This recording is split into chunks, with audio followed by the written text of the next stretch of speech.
Salut à tous, on se retrouve aujourd'hui pour un update qui va couvrir mes 3 premières lectures de février. À l'heure actuelle, j'hésitais un petit peu en fait à rajouter mes 3 prochaines lectures à ce premier update tout simplement parce que j'ai lu les 3 premiers tomes de The Mortal Instrument, enfin je suis en train de lire le troisième. Mais alors non seulement c'est une relecture, mais en plus comme c'est une 3 tomes, je sais pas trop si je vais faire un update pour ces 3 tomes ou si je vais les rajouter à un autre. Donc j'hésitais un petit peu du coup parce que par rapport à comment je filme le premier, je me dis que j'aurais pu le rajouter à celui-ci. Finalement, je le fais pas et je verrai comment je fais ça pour les prochaines updates. Mais voilà, donc dans l'immédiat, j'ai 3 livres à vous présenter. Tout d'abord, La dernière chanson de Nicolas Sparks, Moi Califocheuse de Sophie Cole et un autre que je n'ai plus là puisque je l'ai déjà rendu. Il s'agit de La voleuse de secrets, le premier tome de librairie Jumpers de Brenda Drake. Je crois que je dis pas de bêtises, mais j'ai un gros souci avec son nom, je ne sais pas pourquoi il ne veut pas rentrer. Comme la dernière fois, j'essaierai de penser à mettre en barre d'infos les petits en gros timers pour chaque livre, comme ça si vous voulez aller plus facilement d'un livre à l'autre, voilà, vous aurez ces petits timers pour préciser. Je commence tout de suite parce que comme d'habitude je pense que je vais énormément parler avec donc La dernière chanson de Nicolas Sparks. J'ai vu le film il y a très très longtemps de ce livre du coup, l'adaptation que j'avais vraiment beaucoup aimé, qui m'avait énormément touchée. Et du coup je pensais pas être autant touchée on va dire par ce roman. Je pensais pas qu'en fait j'allais aussi facilement m'immerger dedans sachant que je connaissais déjà l'histoire et que c'est vrai qu'une fois qu'on la connaît il y a certains détails qu'on voit qu'on voyait pas forcément quand on ne la connaissait pas encore. Je sais que je l'ai remarqué les fois où j'ai re-regardé le film en fait où tout simplement il y avait des choses qu'on voyait différemment et qui faisaient que ça perdait peut-être un tout petit peu de sa saveur et j'avais peur justement que. Enfin, c'est pas que j'avais peur, mais je pensais pas que le livre en fait aurait un tel impact sur moi. Et en fait, au final, je suis sortie de ma lecture. Bah, déjà, je pleurais comme une madeleine. Et en plus de ça, bah, j'étais vraiment. J'étais très très émue, très touchée de ce livre. Je trouve que l'adaptation est très bonne. Et j'étais, voilà, comme je vous dis, j'étais vraiment hyper émue. Dans ce roman, donc, on retrouve le personnage de Ronnie, qui est une adolescente. Elle va avoir bientôt 18 ans. Mais comme elle n'est pas encore majeure, eh bien, elle est complètement forcée de se retrouver chez son père pour les vacances d'été, donc les 2 mois d'été. Et elle n'a pas du tout envie d'y aller puisque depuis le divorce de ses parents, elle n'a pas adressé un mot à son père. Donc ça commence avec une adolescente teigneuse comme pas permis, hargneuse avec son père, à aboyer sur tout le monde, que ce soit son petit frère, sa mère, son père, les gens autour d'elle. Voilà, elle est un peu rebelle sur les bords, hein, elle n'hésite jamais à faire sa petite gamine rebelle, etc. Moi, elle m'a fait bien rire d'ailleurs des fois. Mais je trouve que c'est un peu l'adolescente typique qui vit très mal le divorce de ses parents, et j'ai trouvé qu'en ça, l'auteur avait vraiment bien trouvé comment nous la... en rendre d'un personnage aussi agaçant, quelque chose de sympathique en fait, parce que quand on la voit on a presque pitié d'elle parce qu'on se rend compte que elle comprend pas vraiment pourquoi ses parents sont séparés, elle se sent abandonnée par son père, et voilà. Et ce qui est vraiment très beau dans ce livre, c'est que du coup, au fur et à mesure de l'été, non seulement elle va commencer à apprécier l'endroit où elle passe ses vacances, alors qu'à la base, pour Madame la New-Yorkaise, bah, c'est le trou paumé de l'univers, elle se sent pas du tout bien dedans, et elle trouve tout nul. En plus de ça, elle va renouer petit à petit avec son père, ils vont réapprendre à discuter entre eux, et puis ils vont apprendre à se pardonner tout simplement. Et en plus de ça, elle va tomber amoureuse, donc évidemment, je pense que c'est un peu l'été qui va vraiment marquer sa vie, et il va le marquer par bien des aspects, des trucs positifs comme beaucoup plus négatifs. Et donc pour ça, c'est vraiment un très très bon livre. On a des personnages qui sont pour moi très complets et très bien faits. Le personnage de l'adolescente, pour moi, il y avait certains passages où je me disais, mais elle est chiante en fait, elle est juste relou. Même dans le film, des fois on se dit, elle est juste relou. Puis après, en fait, c'est vrai qu'on se dit, ouais, mais à son âge, t'étais comment toi? Tu l'aurais vécu comment les choses et tu aurais fait les choses comment? Donc en fait, elle est juste très crédible comme adolescente, elle est très crédible dans son mal-être et dans cette tristesse qu'il apprend par rapport à son père. Le père, pareil, je l'ai vraiment adoré. Je trouve que c'est un homme qui donne énormément d'amour alors qu'il en a jamais reçu beaucoup, ne serait-ce que par ses parents. Et il m'a énormément touchée. Le petit frère, j'adore, dans le gamin typique qui est un peu trop intelligent, un peu trop intelligent, ouais, un petit peu trop intelligent pour son âge et qui le paye un petit peu à l'école, etc. Mais qu'en reste pas moins un gamin juste génial. Moi, j'avais envie de le prendre dans mes bras des fois. Will, donc le garçon avec qui Ronnie va avoir une histoire, pareil, il est génial. Enfin, je sais pas, j'ai trouvé que il est typiquement le genre de mec sur lequel tu te dis, ouais, putain, ce mec il vaut le coup en fait, tout simplement. Donc les personnages sont très très bien construits, l'histoire en elle-même est très belle. Vous attendez pas à ce qu'il y ait plein d'actions, mais il y a quand même des rebondissements dans cette histoire qui au final est juste une histoire de vacances quoi. Enfin voilà, on a une nana qui part en vacances chez son père, voilà. Mais c'est vraiment une histoire de famille, une histoire d'amour, et il y a quelques petits rebondissements qui font qu'on ne s'ennuie pas non plus. Je l'ai lu quand même relativement vite alors que je connaissais déjà l'histoire, et je pense que c'est ça aussi qui fait que je suis vraiment contente de ma lecture. C'est que voilà, pour une histoire que je connaissais déjà, je ne me suis pas ennuyée en la lisant, j'ai pas eu l'impression de relire quelque chose que j'avais déjà lu en fait, ça m'a vraiment donné... Bah, pour vous dire, il y a même des fois où j'avais beau savoir que ça allait arriver, je savais en petit à petit, je me disais c'est là que ça va arriver, bah ça m'a quand même fait quelque chose comme si c'était la première fois que je lisais ce roman, ou que je découvrais en tout cas l'histoire, bah, l'histoire en elle-même. De même, je trouve que l'adaptation elle est vraiment fidèle au roman, j'ai trouvé que. Enfin, j'ai bien retrouvé les choses et je trouve que les acteurs étaient bien choisis. On peut dire ce qu'on veut de Miley Cyrus et moi-même j'en suis pas une grande fan, mais je trouve qu'elle fait très bien le personnage de Ronnie en tout cas, et j'ai eu très souvent le. Enfin, j'ai très souvent fait le parallèle du coup avec le film, et j'ai souvent. Bah, quand je visualisais en tout cas Ronnie, je la visualisais avec le visage donc de Miley Cyrus quoi. Et je pense que quand il y a des passages qui n'apparaissent pas, le parti pris est intéressant et on le comprend tout à fait et ça ne gêne en aucun cas le film en lui-même, ça change pas énormément de choses dedans.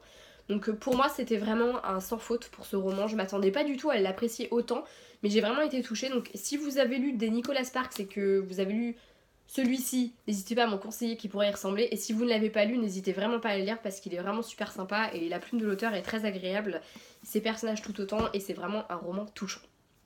Le second livre que j'allais vous présenter, il s'agit de Moi Cali Faucheuse de Sophie Cole, qui est publié donc aux éditions France Loisirs. D'ailleurs le premier c'est pareil, et ça c'est la collection Nouvelle Plume. Par contre je pense que cette version là vous la retrouverez plus parce que moi je l'avais acheté d'occasion et à mon avis ça date. Mais pour revenir sur ça, lui il vient de sortir et j'avais envie de l'acheter depuis à peu près, bah, tout simplement depuis qu'il est sorti, même un peu avant je crois, j'en avais déjà entendu parler et je voulais l'acheter.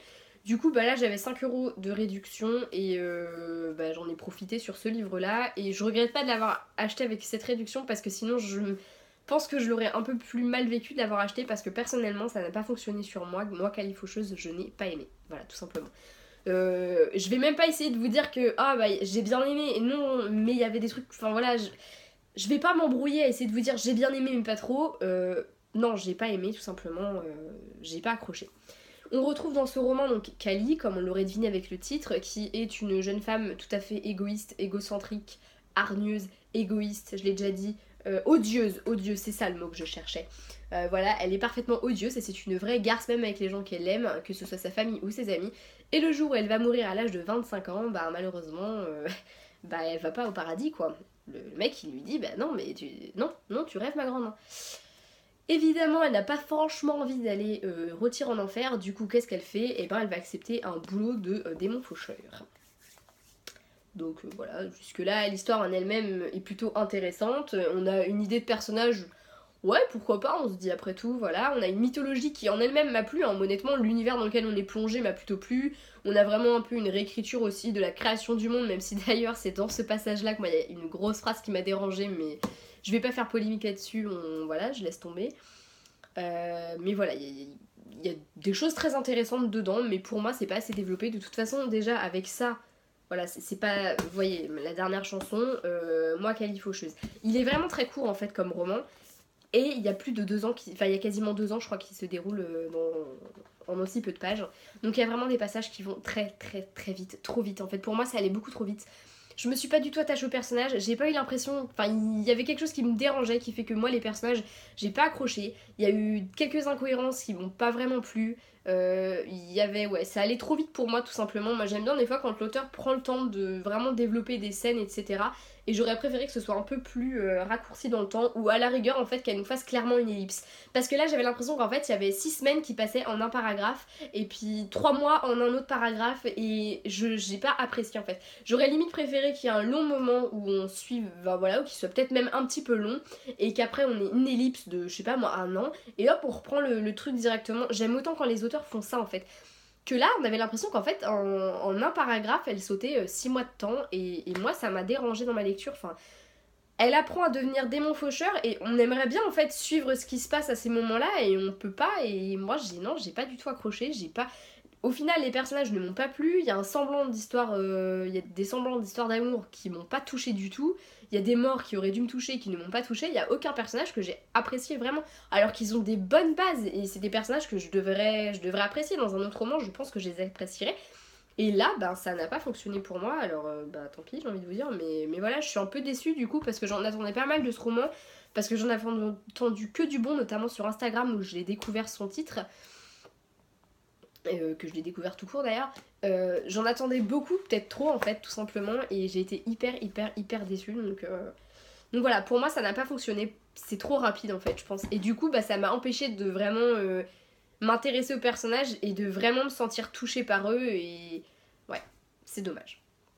Mais j'arrête de parler donc de moi Califocheuse, n'hésitez pas à me donner vos avis si vous l'avez lu et que vous l'avez aimé, ou au contraire si vous partagez mon avis, ça me ferait aussi plaisir d'en parler avec vous. Et on va parler maintenant de Librairie Jumper, le tome 1, La voleuse de secrets de Brenda Drake. Ouais, je crois que c'est ça. J'aurais dû le noter, me faire un petit pense-bête à côté, mais j'y ai pas pensé. Donc ce roman, on y retrouve le personnage de Gianna, qui est une jeune fille qui a perdu sa mère quand elle avait 4 ans, je crois, de mémoire.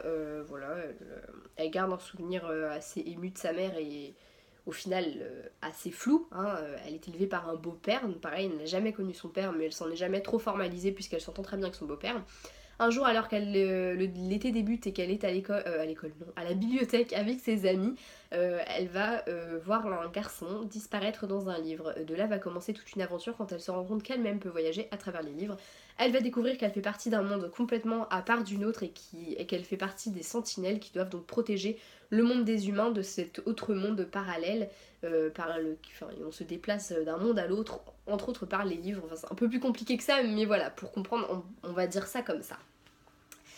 Et j'ai trouvé ce roman vraiment sympa. On a vraiment les bases d'un premier tome, donc on a, voilà, ça nous pose les bases de l'univers, les personnages, les liens qui vont se former, on les voit déjà, on les voit très vite dès le début, mais en même temps, c'est pas dérangeant. Enfin, il y a un couple entre autres qui se fait petit à petit, et honnêtement, bah moi, ça m'a pas dérangé. Des fois, j'ai un peu de mal parce qu'on a vraiment, enfin, on sait d'avance que bah ouais, le beau gosse il va finir avec la jolie nana, voilà.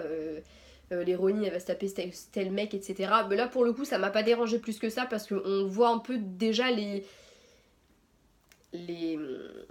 comment on dit, oui tout à fait, on voit déjà les embûches qui vont parcourir un peu leur chemin et les empêcher d'être vraiment ensemble tous les deux. Donc c'était vraiment très intéressant pour le coup. J'ai vraiment aimé, j'ai trouvé quoi en fait il y avait toutes les bases pour faire d'un premier tome un bon premier tome tout simplement. Je me suis sentie peut-être un petit peu perdue des fois parce que c'est un univers complètement différent, donc il y a des fois où il faut vraiment s'y faire et il y a des fois j'étais un peu perdue, mais je pense que c'est parce que moi-même j'étais dans la lune un peu quand je lisais, donc ça n'aide pas.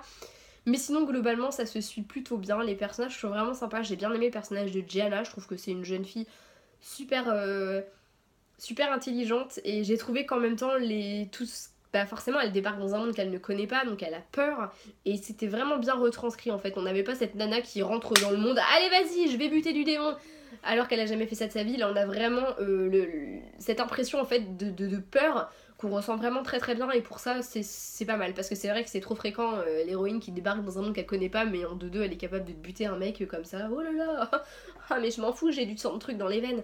Voilà, alors que là on a vraiment cette sensation de peur qui se fait sentir chez elle, mais en même temps elle veut se battre, elle veut apprendre à en faire partie de ce monde. Elle sait qu'elle en est capable même si elle en doute parfois et j'ai trouvé que c'était un personnage vraiment très intéressant. Je trouvais que tous les personnages autour d'elle étaient d'ailleurs très intéressants, que ce soit les humains ou les sentinelles, les sorcières ou les vampires, même si c'est pas des vampires qu'on appelle ça dedans, c'est globalement la même chose et j'ai pas le nom en tête. Donc plutôt que de chercher pendant un quart d'heure, on va s'arrêter aux vampires. Mais voilà, c'est un très bon premier tome et il me tarde vraiment de découvrir la suite, surtout que non seulement ça pose de bonnes bases pour sur l'univers en lui-même, mais également sur toute l'intrigue qu'on va suivre et qui est plutôt intéressante aussi. On a également quelques petits bonds dans le temps avec quelques flashbacks et des visions que Gianna a qui étaient plutôt sympas parce que ça nous permettait aussi de voir plus de ce monde. En bref, c'était un bon premier tome, j'ai vraiment beaucoup aimé, je me rappelle pas la note que je lui ai donnée, vous le verrez dans le bilan si vous regardez le bilan, mais voilà, je lui attribue forcément une bonne note parce que c'était vraiment un très bon premier tome. Je peux pas dire que c'était un coup de cœur, je dirais pas jusque là, mais c'était une très bonne lecture, j'ai passé un très bon moment et je vous le recommande vivement si vous n'avez pas encore craqué pour ce roman. De toute façon, je pense que l'humaine est décidément, voilà, fait décidément du bon parce que jusque-là, j'ai pas eu une seule déception quand j'ai lu des romans de chez eux. Bon, j'en ai eu que 4, mais voilà. Hein, Sur ce, je vais vous laisser. N'hésitez pas à me donner vos avis sur les romans en question si vous les avez lus et également à m'envoyer par mail, message privé sur le blog, sur la page Facebook, sur la chaîne, bref vos avis sur Harry Potter pour la saga du mois numéro 2 parce que je pense que je vais la tourner bientôt, j'ai écrit tout le reste de la vidéo, il me manque plus que des avis. Donc n'hésitez pas à m'en donner si ce sont des avis, on va dire, mitigés ou négatifs, ça me plaît d'autant plus. Donc n'hésitez pas à participer, ça me tient à cœur. Je pense que voilà, c'est normal. Et j'aime vraiment ce passage où je parle un peu, enfin je discute vos avis, donc voilà, je compte sur vous. Je vous fais des bisous et puis je vous dis à une prochaine.